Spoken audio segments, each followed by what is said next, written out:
Hello, I'm Kaylee Kauskis, a marketing intern at Alfa Art Gallery, and today we are here with Manuel Monge, who is an exhibiting artist at the New Brunswick Art Salon 2025 Oil Sculpture and Mixed Media exhibition this September.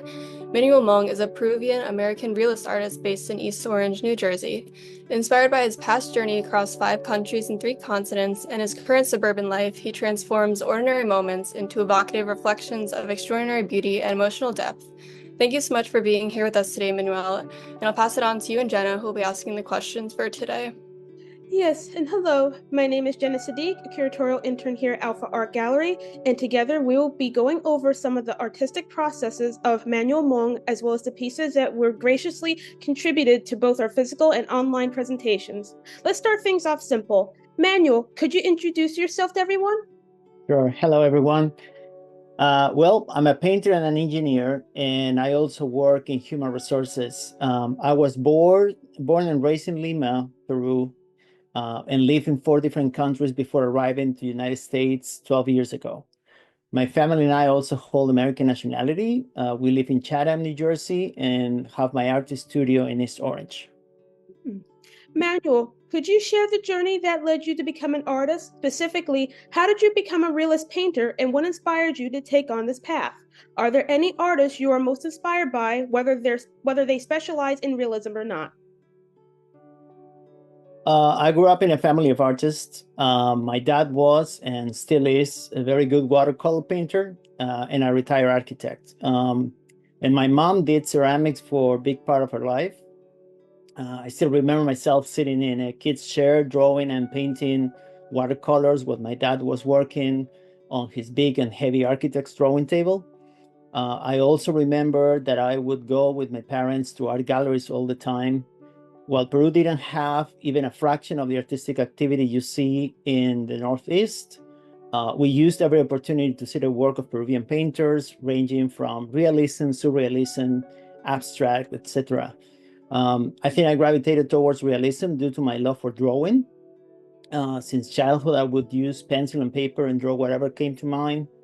I wouldn't draw what I saw. Instead, I would draw figures out of my imagination, including humans, animals, landscapes, objects. I'm comfortable with my ability to draw realistically, and I have used this in my work, especially in landscapes and urban scenes. However, I also love painting portraits and the human figure.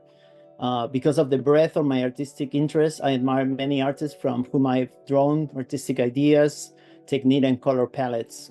For example, Edward Hopper, painters from the East London School, Wayne Thiebaud, Cezanne, Ben Aronson, Mauricio Trillo, and some others, including Peruvian artists that I continue to follow, like Quique Polanco, Carlos Ravilla, Gerardo Chavez, Juan Quintanilla, etc. Interesting. Realism is a challenging approach. You don't want to use the wrong palette, but you also don't want the art piece to be alienating to viewers. What challenges do you face in creating large scale realist pieces? How do you maintain the authenticity of your artistic vision when dealing with this subject matter? For me, the key to a piece, any piece really, whether it's highly representational or abstract, is to have a good, interesting composition. I invest a considerable amount of time in trying different compositions for the same subject or scene. Painting urban scenes on location is not easy. Many times it is virtually impossible due to weather conditions and traffic, both of vehicles and people. Therefore, I try to work on quick sketches using charcoal and taking many photos, typically covering a lot more space, so I have the possibility to work on different compositions by cropping the photos in different ways. And then I work on charcoal studies to understand the values, which for me is the second most important thing. Up until this point, the palette is not even in my thoughts. In fact, the majority of my paintings are based on a color palette that differs sometimes dramatically from the actual colors of the scene in real life. And this is for me the most challenging but the most fun part of the process, to work with a very different palette while staying true to the composition and values of the real scene. I also try to keep a good distance from highly realistic paintings. I think that one of the challenges that I continue to work on is to achieve greater simplification and abstraction in my work. I know that I won't move dramatically into high degree of abstraction, but I want to continue pushing myself to simplify shapes, eliminate unnecessary details, and play with my palette and brushstroke to create more dynamic and interesting paintings, at least for me. After looking into your work, you are very dedicated to capturing settings of American suburbia. There is a certain beauty that is often overlooked by everyday passerby. Your paintings depict a very specific locations during that particular time of day or that season. What is your fascination with the subject matter? What mood do you want your viewers to feel upon seeing your body of work? Well, as part of my thesis for my MFA degree at the Academy of Art University in San Francisco, I chose to paint scenes of the suburbs in central New Jersey, where I live. I found that through my work, I could show the hidden beauty of ordinary places, yet ever present in the minds and the hearts of the people in these communities. The seasons shape the landscape as well as the colors of the days and nights in these suburbs. Rain washes the streets in spring, and greens overtake every place in the summer. The fall is so colorful, and the winter can offer beautiful snow roads and roofs in winter. So what's not to like about this, right? When I paint the suburbs, I like to emphasize the light, whether at the break of dawn or during the twilight hours. I make my viewers feel the warmth and quiet beauty of these places.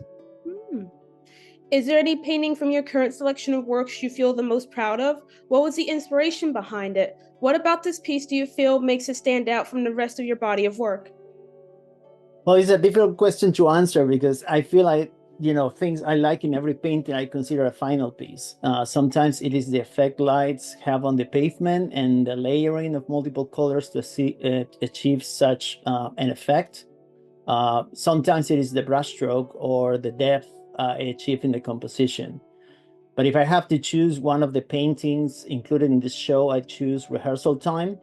This is not the typical painting in my collection. It is technically a narrative painting where a woman is playing the piano in a room full of light coming from two different sources, one very warm and one cooler coming from outside.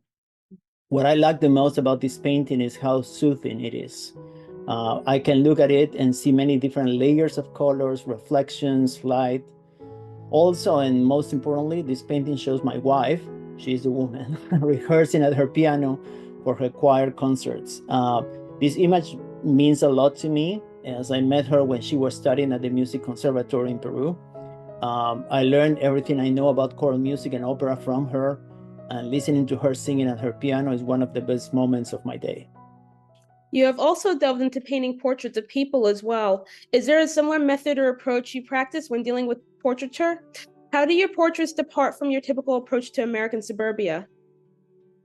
Well, actually, portraits and human figures are what I like to paint the most, or about the most. My approach is similar as far as preparation, using value and color studies before I jump into the actual painting. However, there are times where I do portraits a la prima or directly on the canvas without any previous studies or drawings, and finishing them in about an hour or 90 minutes. I like how loose they came about when I make them in this way. Just this year, I started a series of large-scale portraits of Latino women. These are nude portraits of art models I work directly with, using Zoom sessions to work on the initial studies, and then working out of photos we took during these sessions. The result was amazing, in my opinion. Looking at these big paintings in person is impactful. And no matter how many times I've seen these paintings, including throughout their process, I can stand in front of them and discover new things every time. Many people believe realism is a dead style in the world of fine arts due to its complexity and how uncommonly it is practiced today. What is your opinion on this perspective? I like this question. I don't think realism is dead at all. We can still see how many people look in awe at realist paintings in museums and galleries today. I think the human brain will always gravitate towards things they can understand, besides the admiration that a great realist technique can produce to viewers. Representational art is a very vast world that goes from hyperrealism to abstract representational, including many of the art styles we see from the 20th century modernism all the way to pop art and contemporary portraiture and landscapes.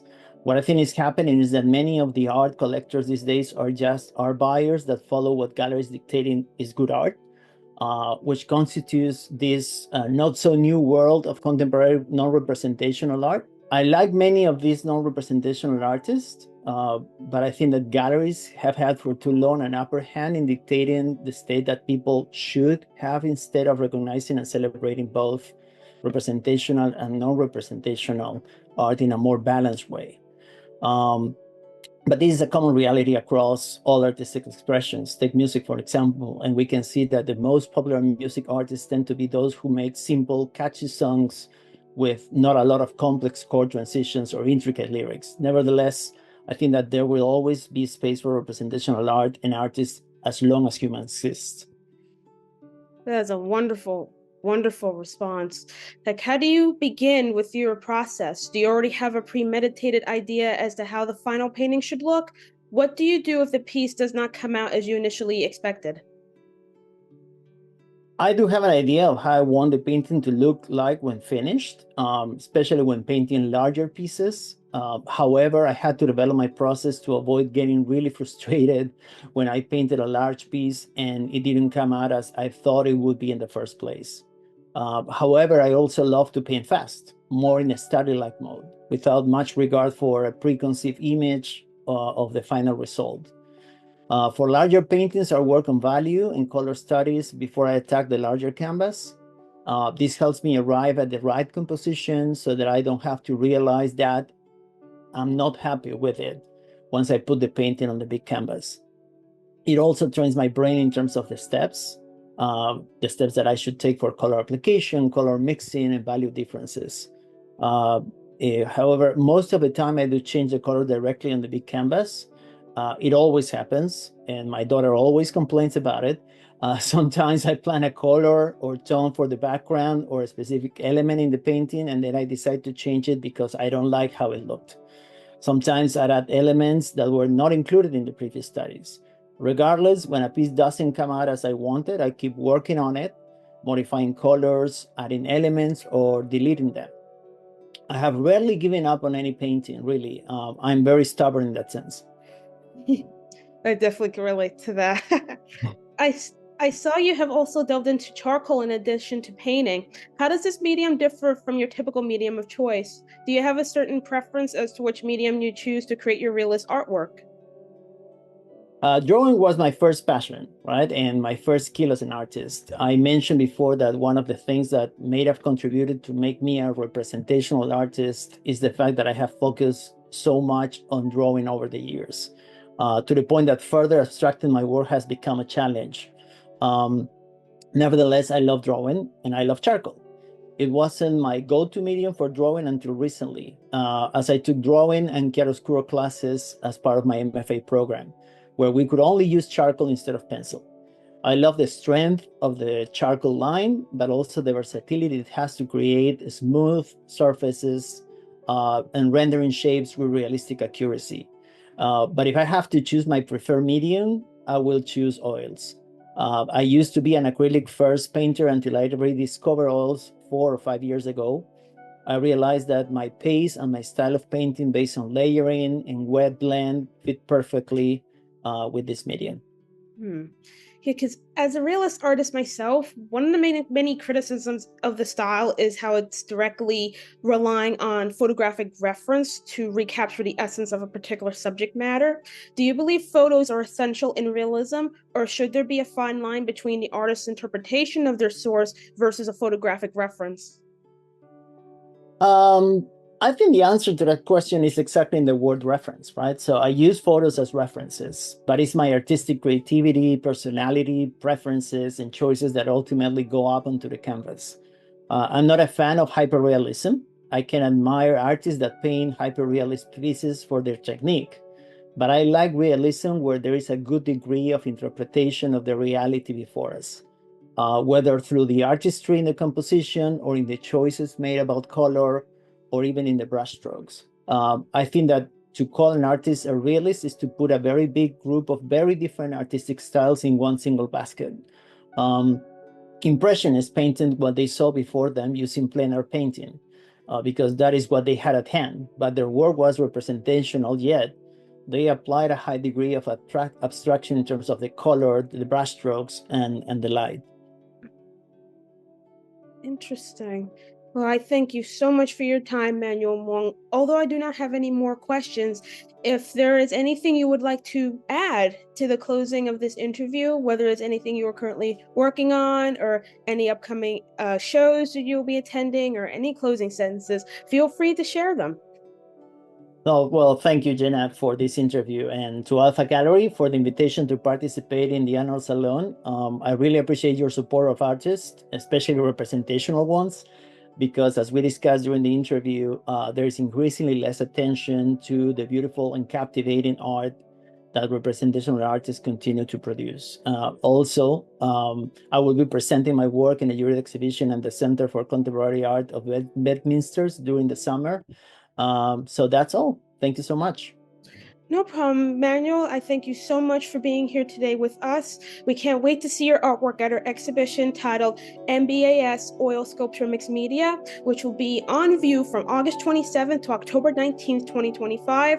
Thank you again and have a great rest of your day. You as well.